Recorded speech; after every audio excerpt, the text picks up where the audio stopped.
promise. But the time it took for them to get exhausted is what we measured. That's really what we were looking at, because that's a measure or a marker of physical endurance. And we know mitochondria are really highly concentrated in our muscles, in our heart. And so if you can improve that mitochondrial function, if you can improve, that underlying source of energy decline, then you should see that actually change in the time to exhaustion. And we did. We saw a 63% improvement in that time to exhaustion after 5 weeks in the group taking the age-lock blend. Now, the other piece of this study is we also looked at something called muscle glycogen sparing. So this is a fancy term. Basically, our muscles store energy in the form of glycogen. So when we eat, we take that all of the sugar we eat and all of the carbs we eat and store it as glucose in our tissues, and then it actually gets converted to glycogen in our muscles in particular.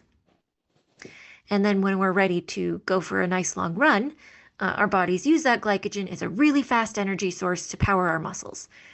And you can see that here in the non-exercise control. They have lots of glycogen in their muscles. It's all topped off. And then, when we make them exercise, it drops by about half because they start using it up.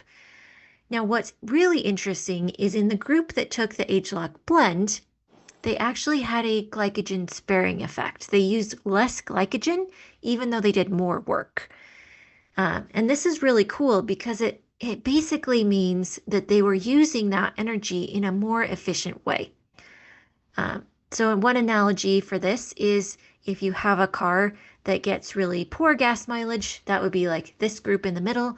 And if you have a car that has really excellent gas mileage, it can go a lot further with less fuel. That's the group with the age-lock blend. So then the question becomes, okay, like, where does the energy come from if it's not coming from glycogen? And that's a really interesting question because our bodies do use other sources of fuel when we're looking for energy. And so if it's not coming from the glycogen, where's it coming from?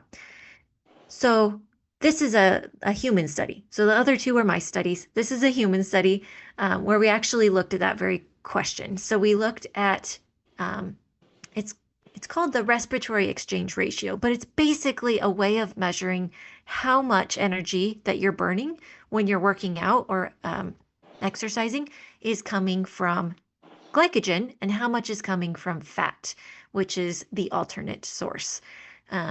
So in this study, we gave people, we took that measurement beforehand and made them exercise, and you can see that's the blue line here.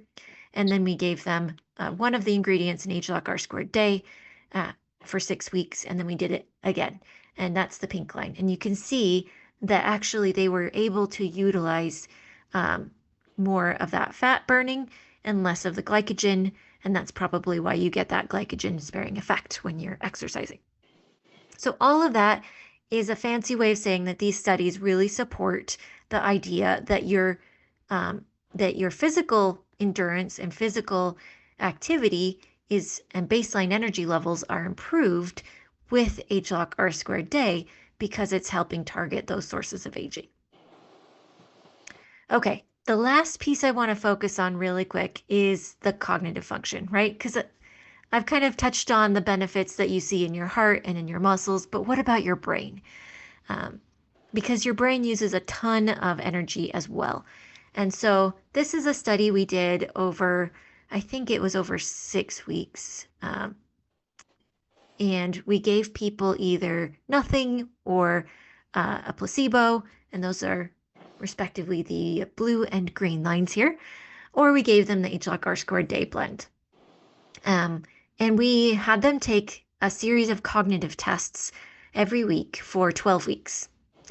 And, when you do cognitive testing, I don't know if you've ever done some of those brain training apps, but you do get better with practice because your brain is, we're built to learn and to improve with repetition. And so you do see some improvement over time. Um, but the real question is, how much more improvement do you see with R squared day? And that's the red line here. And you can see that they improved not just from, what you'd expect to see from just practicing a lot, they improved above and beyond that. And this is, again, indicating benefits with cognitive function that you see with this blend. It's indicating that it's doing something to this, at the source to really help everything function better and raise that baseline energy level. So just to kind of wrap things up here and summarize, there are essentially what ageLOC R squared does is it promotes 3 dimensions of vitality that generally decline with age. And we talked about a couple of those in that research. It's targeting the aging at its source. It's helping you feel more youthful, younger, and vibrant. When we did consumer perception surveys, we'd give people these products. We'd have them take it for a couple months and just give them, a survey about their experience and what they felt.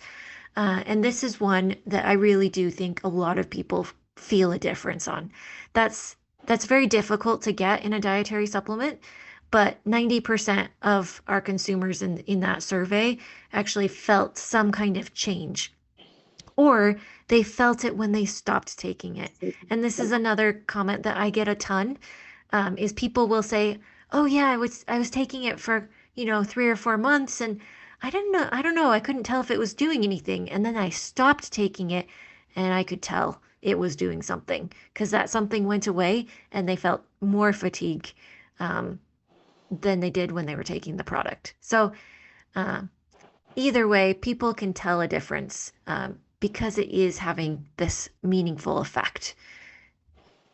Again, it's promoting youthful gene expression, targeting cellular purification with R squared night and cellular energy with R squared day to help raise and sustain baseline energy levels. And that R squared night is also going to help support your body's ability to neutralize and remove that cellular waste that tends to build up in our cells and help protect and fortify them against environmental toxins and stuff like that. So this is kind of a quick summary of the benefits you can expect to see. I would say, this is a supplement people can feel a difference on, and I think that's really powerful. And not only that, but it's also kind of the first foray we made into this idea of targeting the sources of aging. And we've come out since then, we've come out with a number of other products that do other things, but also still target sources of different kinds of aging. And so maybe we can talk about those another time. But for now, that is all I have for today. And let's see, does anyone have any questions that they would like to either put in the chat or just ask? Okay. Any questions, guys? No. Awesome. Well, I didn't realize, R square can help you burn fat. Yeah, as an energy source. It's not like a Right. weight loss thing or anything. But, Mm. As we get older, we generally are more dependent on glycogen as an energy source when we're exercising. And so if you can switch it back to, more fat, that it allows our body to be more metabolically healthy and flexible. Let me see. There's some comments here. Okay, it looks like we got a question about reactions from taking ageLOC R squared. I think generally speaking, most people can start it and they're going to be just fine. If someone's concerned about that, of course, you can always start with a half dose and work your way up to a full dose. But generally, I don't get a lot of complaints about reactions or anything like that. Did you do anything different between Vitality and R squared day? No, they're the exact same product. And in fact, I think we updated them now that it's going to be called ageLOC R Squared Vitality Day or something like that. So people know that they're the same thing. That was a little confusing for a while. Um, does ageLOC R Squared have high B12? Nope, there's no vitamin B12 added in ageLOC R Squared. Um, for ageLOC R Squared Day, the daily dosage is 6 capsules. But like I said, if you have someone who doesn't want to take six, that's too many for them, or they'd rather start with a lower amount, you can start with 3 and then see about working your way up to the 6. The 6 a day is the studied dose, like that's the clinically effective dose. But Mm. I mean, I know real life intervenes. Sometimes we can't take the full amount, and that's it's worth trying a lower dose if you can't do 6. Yeah. Well, I think that's one question or comment here. We cannot use R square, for example, or traditionally Chinese medical doctors who said avoid ginseng for high blood Oh, pressure. great question. I'm not going to contradict your doctor. So if your doctor says don't take ginseng, uh, you know, that's follow your doctor's advice. I will say that the ginseng we're using is actually a pretty unique extraction that uses um, the specific ginsenosides that are less excitable, I guess. So I But would say that's it's not as likely to be a problem. Um, but of course, definitely follow your doctor's advice. well, that's what I heard too. From the Chinese medical doctors should avoid ginseng. But I think our ginseng is an extract, so it's not exactly the same as what Yeah, most people think of ginseng. yeah, yeah. So I mean, typical ginseng has a couple different ginsenosides present in it, and we're actually extracting just the RB, I think it's the RB1 ginsenosides, which are less ginseng has this how do I say it? This reputation for causing like unhealthy energy, I guess. And we're extracting just the ginsenosides that promote healthy energy and not the ones that are more concerning. Hmm. So Any more messages here? looks like Davy Ho wants to know if we've compared against multivitamins. Um, I think multivitamins serve a different function than HLOC R squared.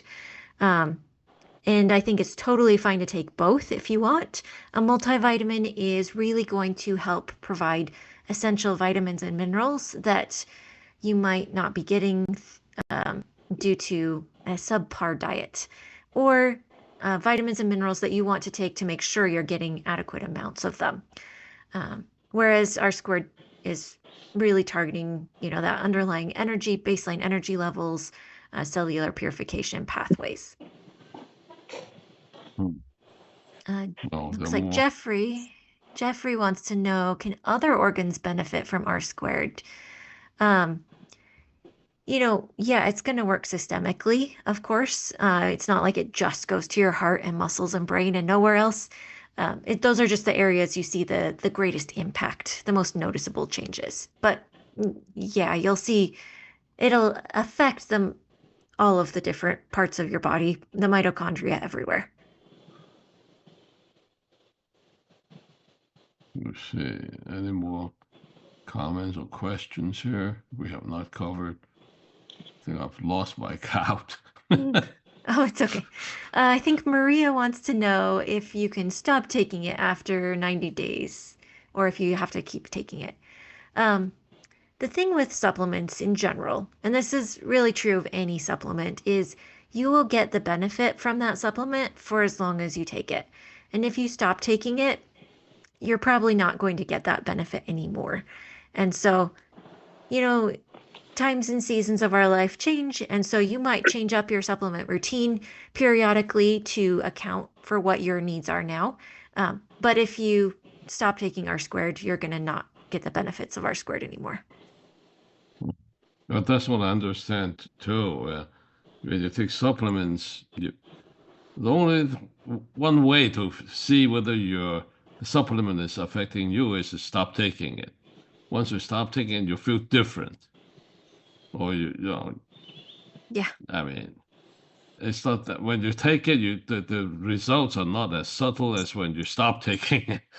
The Well, effect. yeah, a lot of times you start taking it and, it might take a little bit of time to build up and really see the full benefit and you might not notice if it was gradual.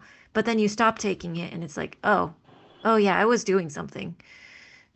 So, Yeah. Now the that's a, next one is I had jerky movement when I started youth and I had to stop. Well, this is not the same topic here. Should we limit introducing R square only what it, to people with issues with kidneys and livers? I don't know. uh, We are not doctors. Sorry, we cannot, yeah. say anything about that. So, So, I mean, if you have someone who has a medical issue, um, I don't, it's not like you can't introduce products to them, but just know that they will need to talk to their doctor before they start taking any products. And that's great because that means that you are not liable for any of their medical issues, right? And so you can introduce it to them. You can say, yeah, share it with your doctor, see if it's good for you in your situation, and then let them make that final judgment call. um, okay.